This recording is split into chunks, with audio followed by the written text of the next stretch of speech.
Baik, bismillahirrahmanirrahim. Assalamualaikum warahmatullahi wabarakatuh. Perkenalkan teman-teman sekalian, nama saya Bima Friwandra. Uh, Kali ini kita akan membahas sebuah materi dari mata kuliah pengembangan organisasi dengan materi yaitu karakteristik organisasi sebagai suatu sistem.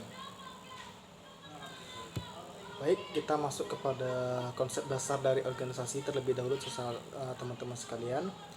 Secara etimologis, organisasi berasal dari kata organum, itu dari bahasa Latin, organon dari bahasa Yunani yang berarti alat, anggota, bagian ataupun badan. Terdapat 3 macam pendapat tentang organisasi teman-teman sekalian. Yang pertama, ada yang mengatakan bahwa organisasi itu merupakan sebuah kumpulan orang.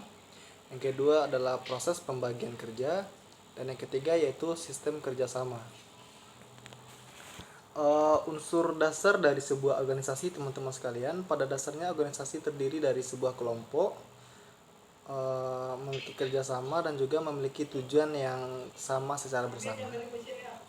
Organisasi dapat diartikan sebagai sistem saling pengaruh antar orang dalam satu kelompok dalam rangka mencapai tujuan tertentu.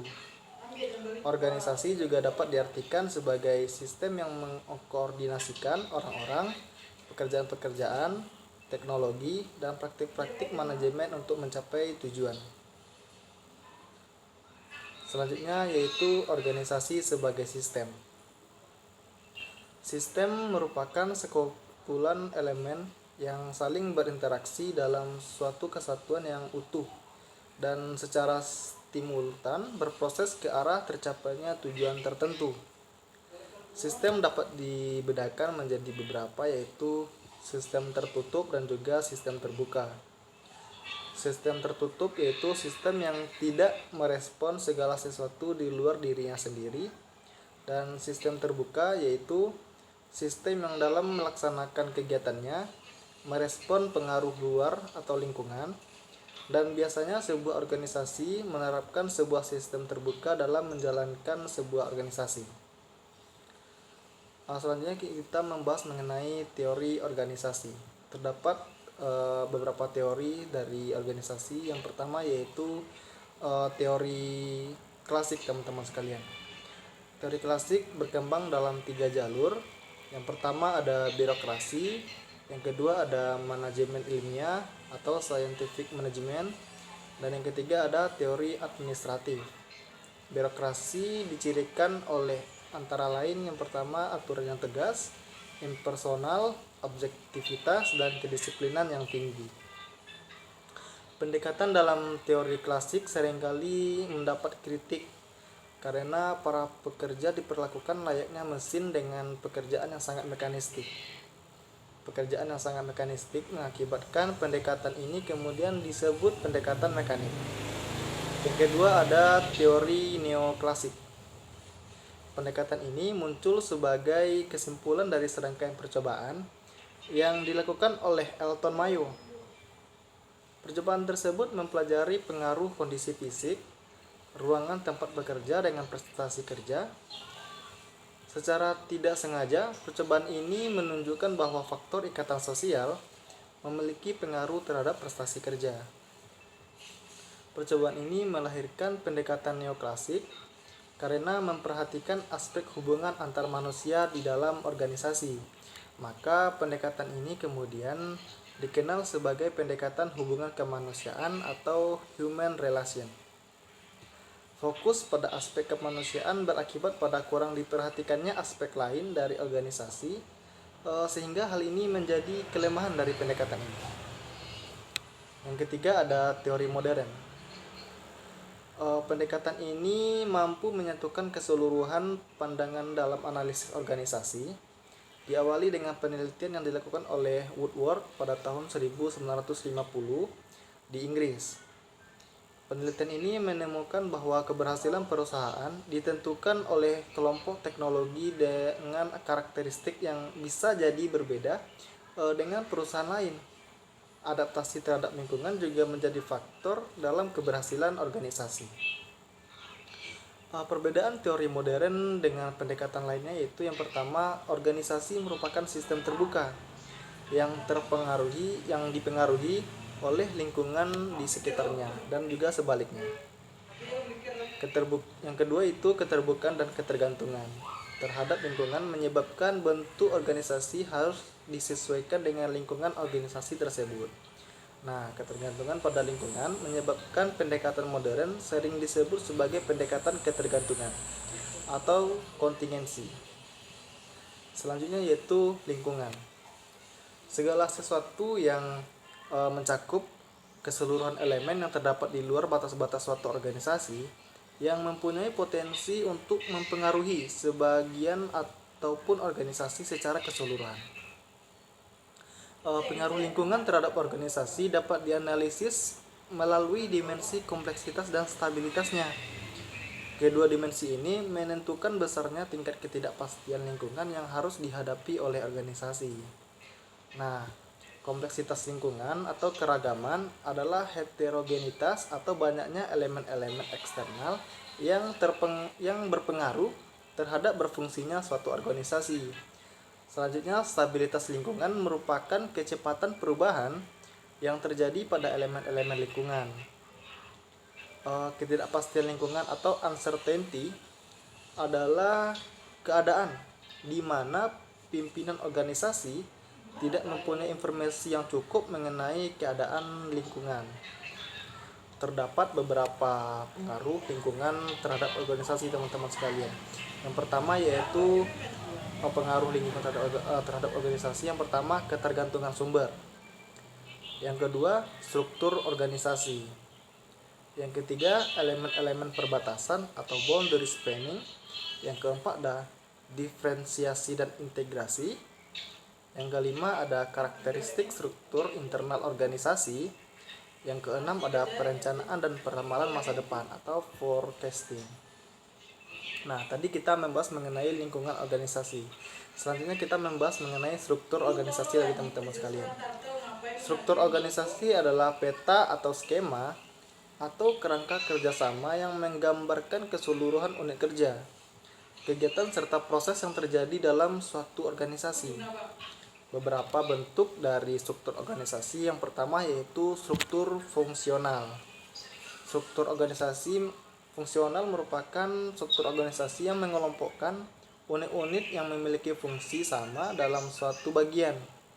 Struktur ini menuntut adanya keahlian fungsional, efisiensi, dan mutu pekerjaan yang baik. Tugas menjadi lebih terfokus dan tidak ada keharusan untuk berkoordinasi dengan bagian lain. Selanjutnya ada struktur produk.